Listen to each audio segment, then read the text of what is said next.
Hi, how are you doing? So I'm a family medicine by training and specialize in anti-aging medicine. So I just want to do a lot of preventive medicine in my practice and through my life. I believe in wellness and I love to share with people. So if one of you today change your habits just because this talk, I'll be super happy. Because one of the hardest things to do in life is to change our ways. So I named this Belief in Wellness because I think for people to really make a difference in their bodies and in their habits, they need to understand why they need to do it, okay? So first, I want to define what wellness means. And wellness is a state or condition of being in mental and physical health. And the part I like the most is especially as a result of a deliberate effort. And I really like, when I was preparing, the first time I was preparing this talk, I looked for a lot of definitions of wellness, and people define this a little bit different, or the concept is the same at the end. But I like this one because it talks about that it's a deliberate effort. And it's true, like everything in life. If you want something good to happen to you, you have to work for it. And nothing different with health. It's exactly the same. This means that you have to make a conscious effort, a planned effort, have discipline to make a difference. So we all know what we all physicians say, and I'm sure you've all been a physician one time and said, you need to do well, you need to exercise. We all tell that to the patients. So we know to be in good health. This talk is going to be about good health, not about mental health, which is part of wellness. I hope it's not because it's not important, it's as important. It's just we'll be here 3 days talking about this. But good health, good physical health is what all you doctors have told you and you read and everyone is talking about nowadays. You need to eat a balanced diet, you need to be active and exercise. But important is also being healthy doesn't mean necessarily you don't have a disease. You can have a disease, hypertension, cholesterol, diabetes, is to have it under control. Because you can be healthy if you are a well-controlled diabetic or a well-controlled hypertensive. So that is part of my goal today, to help if any of you have any of these diseases. So keeping diseases under control, and of course avoid all hazards that are in life, but to me as a physician, the most important one is smoking. Because smoking is probably one of the worst risk factors that causes the most diseases in humans. Mainly when it's added to hypertension, diabetes, or cholesterol. Okay, so what is eating a balanced diet? You know, we all know that, but really, you know, is anyone eating a balanced diet? We don't know. So we're going to talk a little bit what that really means. So we have two types of nutrients that we should have in our body, and one is the macronutrients. We all heard about carbohydrates are bad for you. Carbohydrates, low carbohydrate diet, that's all right now that everyone talks about it. Protein and fats, those are the macronutrients. In the percentage that I put here is what is recommended in most of the books, nutrition books. As we progress learning about health and how to keep patients healthy, we are finding out that we made a mistake 30 years ago when we created the pyramid. I don't know if you remember the pyramid. It doesn't exist. It's out of the books. But the pyramid makes a lot of, confuse a lot of the doctors, the nutritionists, and the patients even more. Because in the pyramid, if you remember, the last part of the pyramid was breads and pastas and a lot of goodies, all the good stuff that we have in the supermarkets. But now we really mean is healthy carbohydrates, which are mainly vegetables and some pasta, of course, and some bread, minimum bread. I have a thing with the bread. I tell you later when you get to know me a little bit better. Okay, and the other part of the nutrition is the macronutrients, which are vitamins and minerals. And this is what you actually get from fruits and vegetables mainly. And we're going to talk about why they're important for you. So,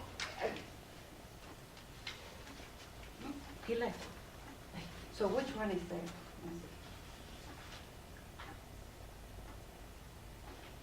This one. Okay. When I say carbohydrates 45 to 65%, I honestly go more to 45% and mainly complex, slow-burning carbohydrates, okay? Which are vegetables in general, okay? The ones that have, you probably heard about high glycemic index, low glycemic index, we hear this all over and it's low glycemic index. So if you actually see the list of glycemic index, you see the breads all up there. Bread, rice, and the French bread, which is probably the best tasting one, is the first in the list. It's amazing when you start studying, you say, oh my God, but I love the French bread. But you learn a little. It's okay, a little. Okay, number 2 is the protein. I'm more for that. I think protein should be a strong part of your diet, not the most. Still carbohydrates with the vegetables should be, but the protein should be the white protein. Okay, white protein is fish, and fish. So, and I know people don't like much fish as much, but fish is very good for you. And if you eat 3.5 ounces of fish, depends on which fish, but most of them 2 servings a week, you get all the omega-3 that you need to be healthy. It's not that much, and I gave you that information in the paperwork you have. So if you see that list, you see the fishes on top. You just need 1 or 2 servings a week. Anchovies is the one on the top of that. I find out, I was raised with anchovies, and I'm South American, so we eat anchovies a lot. We like strong flavors. And I find out, being a doctor in America, that Americans hate anchovies. I didn't know that. I don't know. 1 every 30 patients say, I like anchovies. And I'm like, really? You like anchovies? Well, let me tell you the good thing about anchovies. Now, if you don't like anchovies, or you have this idea that anchovies are not good for you, try them again. Try them in a salad. When you actually, how do you say, crumble? Yeah, make it like a crumble in your salad. It gives you a good taste. And you add olive oil, you can have a delicious salad. Try it, promise that you're gonna try it. Give it a chance. Anchovies are very healthy for you. They're salty, and if you have hypertension, it's no big deal because the amount is not enough, but they're very healthy for you. And 2 servings of anchovies a week give you all the omega-3 you need. So if you do once a week anchovies, and the other time you do salmon or tuna, those are the 2 best. What's this one that I really like and has no omega-3 whatsoever, that doesn't take fishy? What's the name of this fish? Tilapia. Tilapia is really good, I love it, but tilapia has minimum omega-3, so it's good for you for protein, but it's not good for you for omega-3. But you find the omega-3 in the list there. What else? And fats. We're talking about, in general, good fats. The fats that come actually from the nuts, and the order that you eat the nuts should be almonds, walnuts, and pistachios. Okay? And then again, walnuts, pistachios, and almonds. So we're 6 lists already, and then you come peanuts. And I have this thing against peanuts also, because people love, we have peanut, jelly and peanut butter sandwich is just very American. It's just very American. And a lot of my patients say, yes, Dr. Brea, I eat 2 tablespoons of peanut butter every day because of the protein. And it's like, no, that's too much. Peanut butter is good for you, but small amounts, as well as the walnuts, the almonds, and the pistachios. I'm not talking about eating the whole Sam's jar per night. We're talking about a handful a day. That's good for your snacks. Other fats, bacon. Bacon is probably the most expression of fat beside the skin of animals. 2 strips is okay. That should be maybe twice a week. It's probably okay. What I tell my patients, not every day. Your health is this, and this is what we eat in America. So if you eat one day, something, Burger King and all the fatty food that you can have, your health will come back. And if you do that maybe once every 2 weeks or once a month, it's probably okay. But if you're doing this every day, you don't let time to your health to recuperate. Actually, some new theory is that when you hit your health somehow, you repair. So eating something bad once in a while is actually good. This is some theories. I don't support that. But I have to tell you because you're going to do it. Okay, so vitamins and minerals. Let's talk about vitamins. What are vitamins? This is the most important thing that you need to know. That compounds that are organic compounds that are in food, and we humans do not produce them. So we have to have them in the diet. Okay? Cannot be synthesized by humans, and they have to be ingested in the diet. So that's why vitamins are important for you in the diet. Okay? Remember that. So you need a small amount of vitamins to be able, for your body to be able to use them. You don't need a lot of vitamins. I'm not against vitamins, okay? Pills, don't get me wrong, but I believe, and we'll talk in a minute about that, supplemental vitamins are for people that have certain conditions. And we do that in my practice. I don't know if you ever heard of Dr. Ackerman. He actually do specific blood tests with the vitamins and all that to see what a patient that we, the normal doctors, couldn't help, he helps. Mainly patients with cancer. But under normal conditions, normal patients that eat normal balanced food, you really don't need extra under normal circumstances, except when we talk about when you do need them. So how do you get the vitamins? Experts recommend that most adults get their vitamins from food rather than supplements. Okay, remember that. And I do address this so much to my patients just because you have no idea. I have patients that come with but these are all my vitamins, doctor, and they have bottles and bottles and bottles of vitamins. And it takes a lot of my time, but I'll do it with all the vitamins here. And I'm like, for brain health, so it's B1, B2, B6, B12, calcium, potassium, okay. For heart health, B1, B2, B6, calcium, whatever. For whatever, for what else? Liver health, B1, B2, B6. So they're taking the same vitamins in just 10 different bottles because they went to the health store and they gave her, take these bottles for this is good for the hair and for the heart. So give it to me. If they convince you, and I have been convinced in the past, believe me, I was the one that took a lot of vitamins in the past. Next one comes to another, oh, this is good for your hair. My hair is this, but it's normally are the same vitamins. Because what the vitamins do in your body is they aid in different chemical reactions. Every chemical reaction, thousands at this moment.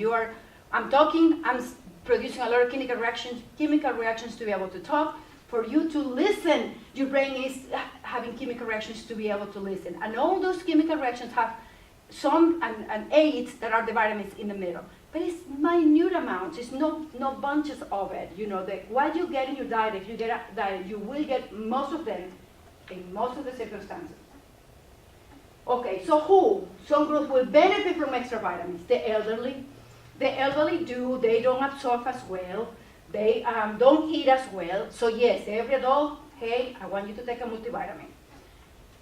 People with vitamin deficiency. So if you do have diseases that I give that to you, from a vitamin, you have colitis, this dermatitis that you see people red all the way here, or you have a red tongue that hurt, or you have neuropathy, and we check it and your vitamin B12 is decreased. Of course you need to take vitamins, bunches of vitamin B12.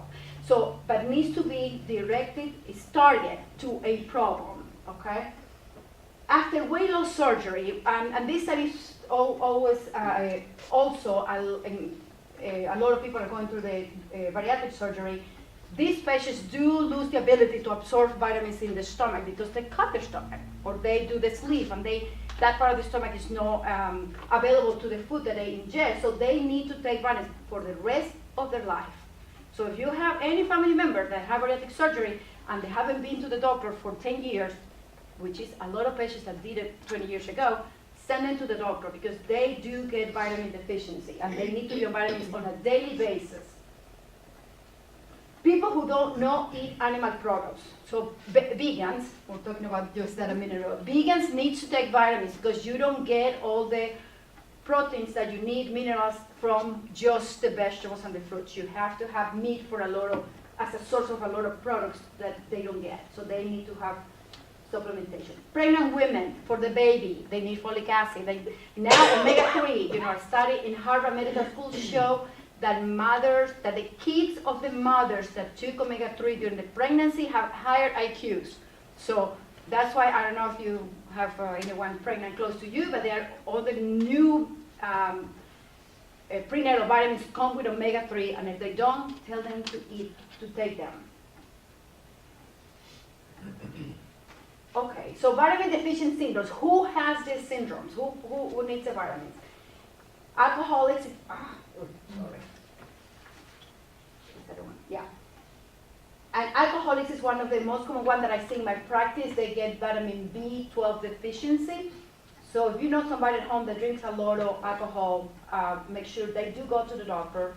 The poor intake in the elderly, people that actually follow restricted diets for reasons, people that have malabsorption syndrome, we have heard celiac disease, Crohn's disease, ulcerative colitis is here, and gastric bypass surgery and elderly. The reason why they do is malabsorption. And then people that have hemodialysis or people with chronic diarrhea, or they also lose a lot of potassium in their stools. And people that don't, and I see this in Ohio with inadequate citrus vitamin D. And Ohio, I see that a lot of vitamin D deficiency, we see it because so many months of the year we don't get the sun. Starting today, that was so cold. I woke up, it was 30. I mean, do you see that I was like 30? I'm from the equator. The weather I'm from Ecuador, so I'm exactly in the equator. The climate there is hot and hotter. So coming here, I don't know what I was thinking when I came here. Okay, so dietary sources of common vitamins. We're not going to go through these, but I do give them to you. And I do give this to my patients when they come for wellness, just because I want them to know. They tell you which vitamins you need to eat, what are the deficiencies, what are the actions that you don't need to know. But what is important is that I found some foods that are common that have most of the vitamins, and that's what I want you to take home today as a learning experience today. And number one is eggs, okay? Everyone should be eating eggs every day, 7 yolks per week, and you can have 30 whites if you want to. White is probably the most complete, eggs is the most complete protein that you can actually eat. And we used to say that 3 eggs, which is true, 3 eggs a week give you all the cholesterol you need to live for a week. And based on that, we stopped telling the patients don't eat eggs. Patients, you have high cholesterol, don't eat eggs. And we did that for years. I did it. I'm old enough to be from that time. Now we have a lot of studies that show that eggs, the fat in the egg is not as bad as we thought. Okay, and the cholesterol intake, the American Heart Association says that normal human beings, you should have a max of 300 milligrams of cholesterol from the food a day.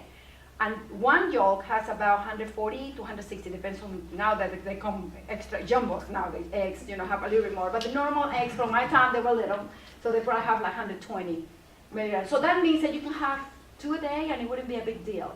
So there was a study that opened not that long ago, and they followed several male patients in this specific situation, gave them eggs every day, 2 eggs every day for a long time. I think it was 4 months. And then they checked their baseline cholesterol, and they checked their cholesterol after they finished eating eggs every day. So they found out that some, the cholesterol did increase, and some it didn't. So they say, well, something gotta be in these patients that the cholesterol is affected, and some in the ones that didn't. So they came with this a concept, a new word I never heard before I read for this. It's called overreactors. So some humans are overreactors, and they are overreactors to the cholesterol they eat, so their cholesterol increases. But what was curious is they continued the study for a longer period of time, and after 5 years they found out that they didn't have higher heart disease incidence. So they say they have higher cholesterol, but not really heart disease. So I don't know if you heard the news, but this came about a year ago, the controversy about eggs and milk. Because we have been doing the fat-free milk for years now, and now the studies show that the red top milk does not increase cardiovascular disease. And we thought for years, kids after 2 years old, we say no more fat.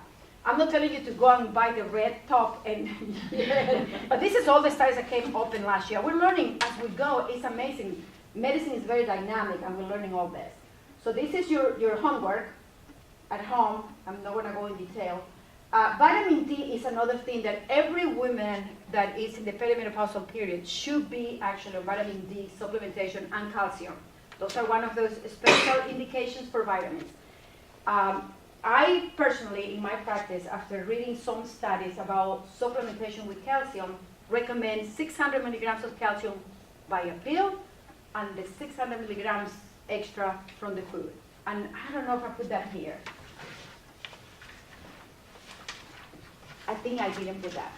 And it's just a source of calcium. But I can tell you that the best source of calcium, I do personally that, is 1 ounce of hard cheese a day. Gives you 333 milligrams of calcium a day.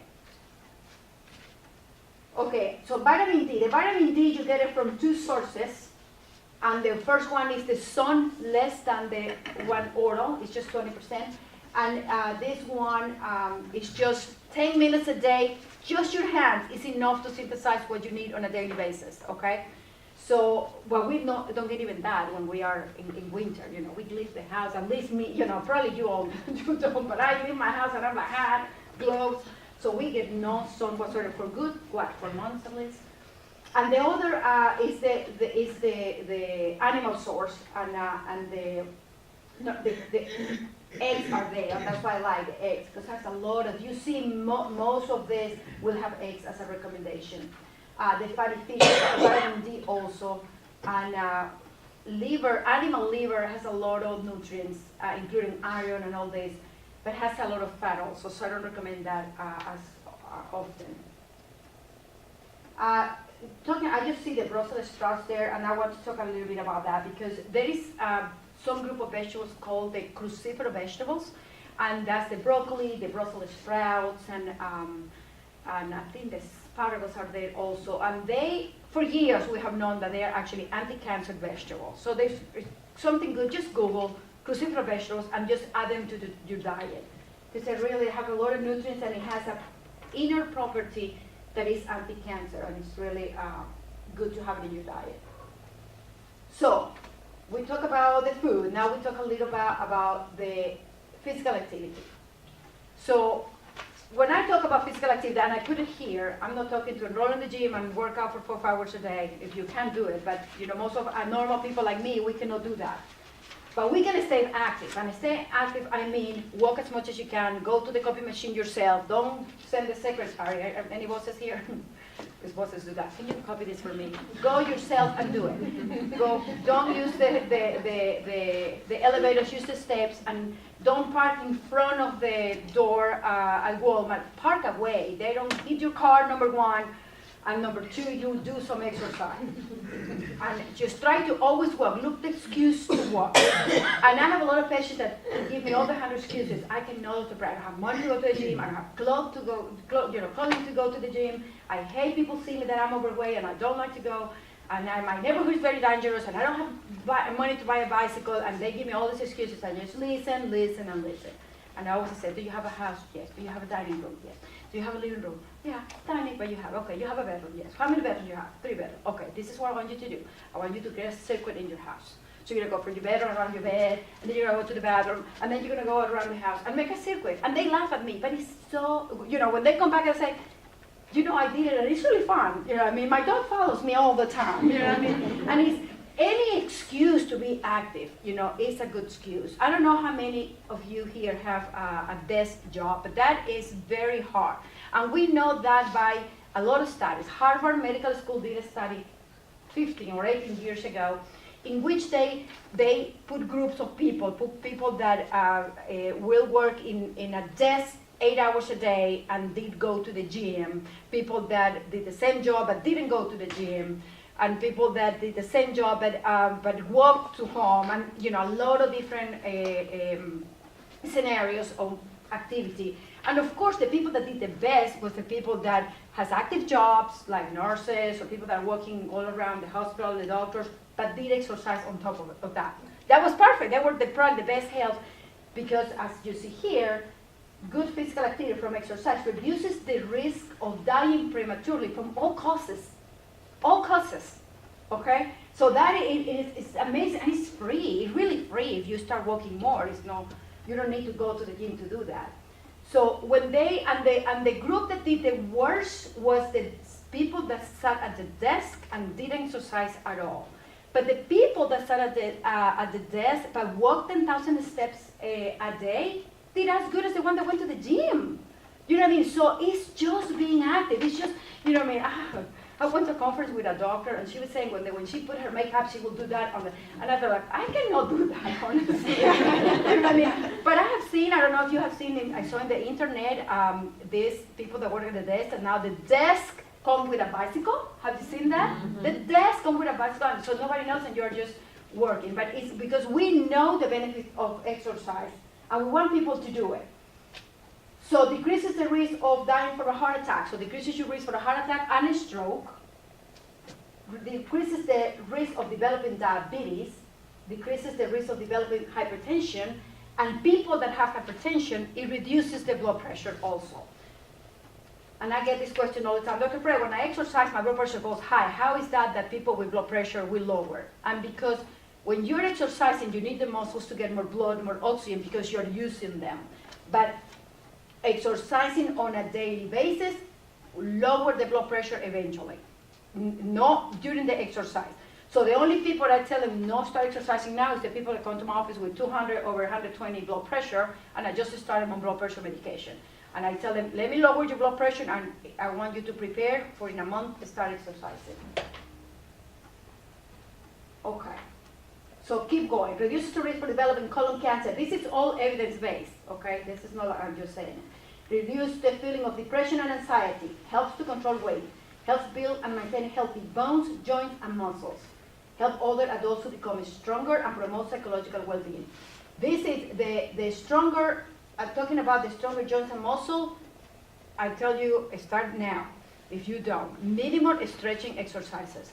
Because you probably, some of you already suffer from aching and pains when you sit down still and you stay for 45 minutes maybe it shows, and then you're like, it hurts, the neck, a little bit of hip. Can you do this in the floor anymore? I cannot do it anymore. Well, I cannot because I exercise, but but if it's, when you sit on the floor, you used to do that when you were a little kid.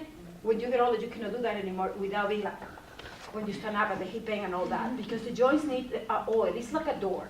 A door that you open and close all the time is oily and it doesn't make a noise. But the door that you never open and you go to open what it's like, and that's exactly what happens to our joints. That's why exercise is really good.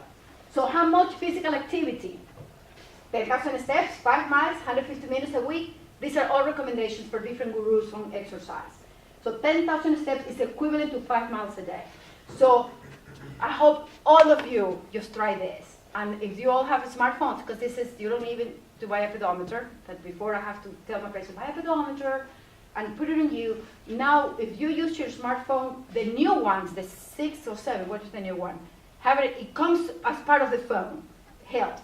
And you just activate it and you keep it on you. So put it in your backpack and whatever, keep it on you. And it will count how many steps you have a day. At the end of the day, it tells you. So if you see at the end of the day that you just had, let's just, wherever you start, you need to do it for the next week. See, your average should be 70,000 steps a week. Okay, one day, I understand you're sick, you don't do, but you catch up in a week. And whatever you do, you work towards 10,000 steps a day. And if you don't, and you know that Sunday is coming, and you just have short, one of the things that I gave you here in the moderate physical activity is rope jumping. You know what I mean? And you just do it. You can be naked in your bathroom. Nobody's going to see you. Don't need clothing to go to the gym. But buy the rope, because actually the rope makes you get your feet out of the floor. And it's what? 15 minutes? It's not much. It's not much that you can really do. Okay. Summary. Let the food be the medicine, and the medicine be your food. Eat your vitamins unless you have a deficiency. Go to your doctor and make sure. If you don't have symptoms, no reason why you should have deficiencies normally. Because why? Because it takes a little bit of vitamins for your body to work properly. Talk to your doctor about that. Now we have, and I assume you do here, wellness visits. Most of this is actually the Affordable Care Act. Mandatory wellness visit paid by the insurance. So it's no excuse. I have been a doctor 30 years, so I'm coming from the time when the patients didn't have money to pay for their wellness. And they always told me that. I said, I want you to come for your wellness visit. Oh, how much is that? And it's true, the lab work and the visit, it can go up to $500 if no more, if you really do a true exam. But nowadays it's no excuse, because insurance pays for wellness visits, so you can at least talk to your doctor. And number 2, it pays for basic lab work. It pays for many of them, cholesterol, CBC, liver function, kidney function, it pays for more. So, and be active any way that you can, and be proactive with your health, because nobody can take care of your health by yourself. We empower you, but you do it. We don't live with you. You don't, I don't see you again. You just can come and tell me stories, and I won't know if they're true or not. So, but be proactive about your health. Questions? Did I go in 30 minutes, or I went for more? I tend to talk a lot and fast. And in Spanish, it's even worse. Okay, so any questions? Can you eat too many vitamins? Some vitamins are actually deposited in your body. Yes, you can do too many. Vitamin B6, for example, it can deposit and give you neuropathy. When you have a deficiency of vitamin B6, you can get neuropathy also. So either extreme is bad. That's why I tell my patients, bring your vitamins, let me see them, because I see that quite a bit. Some of them, vitamin D2 deposit in your body also and have consequences. Vitamin A, you can have intoxication from vitamin A. Vitamin K, so that is the fat-soluble vitamins, the ones that you actually... So they can make you gain weight then, or? No, it's called intoxication from them, and you get diseases from them, as well as you get diseases when you don't have enough. Neuropathy is one of those. And I have seen one case of neuropathy from B6. Mm-hmm. So it's still not that common, but if we keep going the way that we're doing with these vitamins, we probably will see more. And you can have vision problems with too much vitamin A. Affects your vision.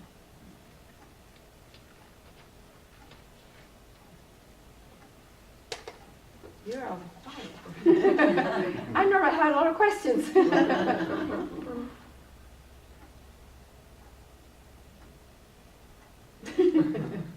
Well, good. Maybe we're just all super healthy. That's good. Maybe you're still thinking, oh, what I'm doing wrong. Right. Yeah, that is good. Thank you for the invitation. I hope it It's very interesting. touched you. Thank you.